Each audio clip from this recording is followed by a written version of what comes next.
Todd Novak defending his District 51 seat is really interesting because Jeff Wright, former principal in Chicago, moves back to a farm in the district, so that opens him up to the charge, you know, he hasn't lived in the district very long. Todd Novak is the mayor of Dodgeville, but he won by the skin of his teeth 2 years ago. What's interesting, there are a couple of spots where we still have a big ticket split going on, southwestern Wisconsin. This kind of swath down here, they consistently vote Democratic top of the ticket and Republican at the bottom. Now, the issue becomes in this district, it's probably one of the most Democratic of all these districts down here.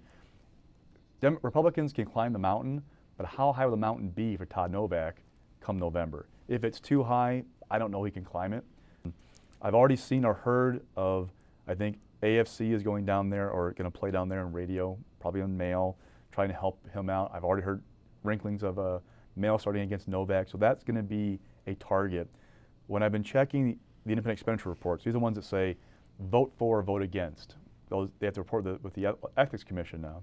I'm seeing this race pop up time and time again. Let's remember that Speaker Voss had so many votes for the current controversial state budget that Todd Novak did not have to vote for it. Yep, and that may give him an independent, independence argument, if you will, talking to people like, well, I'm different. I'm an independent guy who stands on his own 2 feet.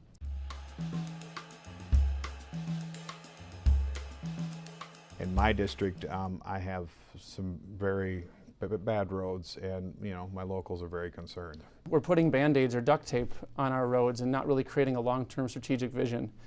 I'm worried that according to our current transportation study, that about 6 or 7 years from now, 25% of the money that we raise for our transportation fund is going to go to pay off old debt. We should not be financing our road construction with a credit card.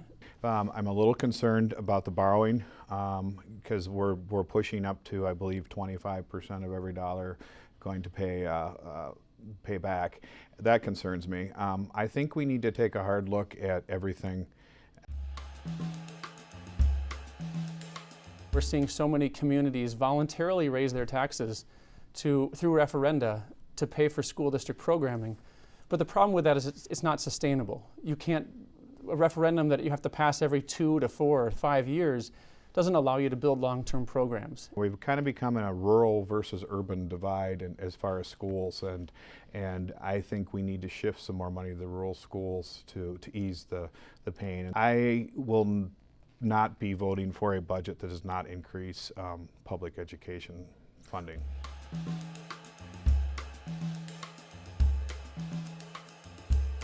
I have a teenage son who washes dishes at a pizza place.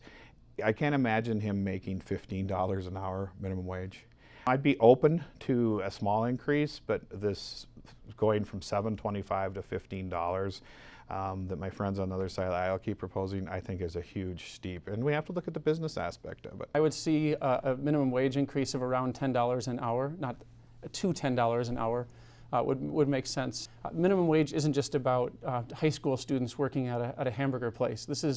We have a lot of families who are working 2 or 3 jobs to make ends meet, and I want those families to have time to read to their children, to be at school activities, and instead of bouncing from one 25-hour job to another 25-hour job, so they don't have benefits and that they also have low wages. Anybody who's working 40 hours a week or more should not be below the poverty line and should have the resources to raise their family.